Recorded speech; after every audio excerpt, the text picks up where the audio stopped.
Let's talk more about the struggles of the Toronto Maple Leafs now with our Director of Scouting, Craig Button, and the host of Overdrive on TSN Radio in Toronto, Bryan Hayes, who was imploring the Leafs on social media last night not to blow another lead, only because you wouldn't have to talk about it on your show today. But they did not comply, and they were actually kind of positive afterwards. What bothered you more, the result or the reaction? I don't think you can separate the two. I think they're both equally bothersome and both equally frustrating, because what we saw last night is something that has been plaguing this team for years. On the ice, they don't sell out to win. Off the ice, they don't hate to lose. The comments post-game I thought were ridiculous, Craig. I thought they were ridiculous. I thought they were insulting to the fan base. You're not playing awesome. You're not a great team, right? And somewhat petulant, this idea that the media and the fans are attacking you or want to see you fail. I don't believe that for a second. Sports is very simple. You can break it down to meat and potatoes. You play poorly and lose, you'll be criticized. You play well and win, you're going to be heroes. The media is going to go where the story's going to go. The fans are fickle. It's pretty easy to get out of this, Craig.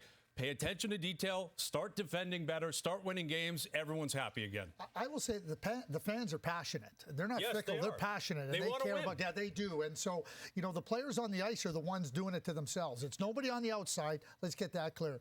So you say you were begging them, imploring them not to do something that they've been doing for years. Yeah. I love your faith. I love your belief in the team to try to beg them.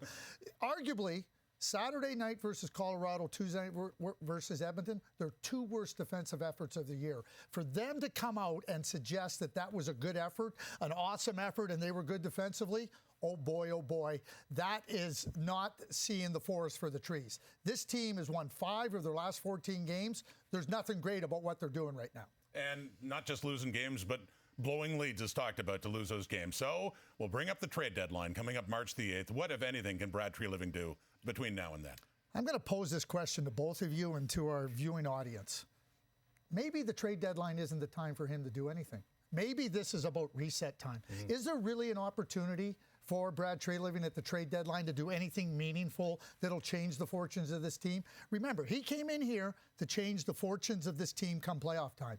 I'm not so sure he can do that at the trade deadline. Can he add a player or two here or there? We all know what the problems are. Salary cap's going up next year. I think opportunities will abound come the end of the season in the summer. Maybe Brad Treliving has to look at that as the time to retool this team. Because understand that most of this is not his doing, but he understands now what the problem is. Right. I mean, the primary job of the manager is to assess your own team. Do you really believe that they can win? And I'm not sure that Brad Treliving can look at this team and believe that. And Brad Treliving's been on the record before saying he likes to make his moves in the offseason. He didn't help himself in the offseason. He had some money available. He spent it on Camp, who has not been good. Obviously, Reeves and Klingberg are not even a part of the rotation right now. Bertuzzi and Domi, I like those signings. There's still time for them to play a positive role in the rest of this season, but they haven't found that role yet. So Brad didn't help himself in the summer. He did sign Martin Jones, which was massive, but the other money was spent. They could have helped this team. He didn't do that. And I think if there's a core culture issue here, whether it's the coach's got to go or a member of the core five's got to go, I don't think that's on Brad Treliving. I think that's on his boss. I think Brendan Shanahan makes that call, will have to make that call. And if Treliving believes it's going to happen, he's got to get in his office and convince him that that's what has to happen. Whether it's between now and March 8th, July 1st, I don't care. That's what has to happen for this team to move forward. It's not about talk anymore. They got to walk the walk. Absolutely. And Brendan Shanahan will have to support Brad Treliving. You brought Brad in to change the fortunes of this team at the most important times. Listen, they've committed to the core 5, and that's a really good core 5. Bottom line is now this is about how this team becomes better. There's many ways to go about that. Brian just outlined them then. I think the real best time to get this team into a better space is in the offseason. And there was a troubling stat that I think was disguised a bit when they were winning games, and that's their lack of success in regulation. 13 regulation wins out of 43 games.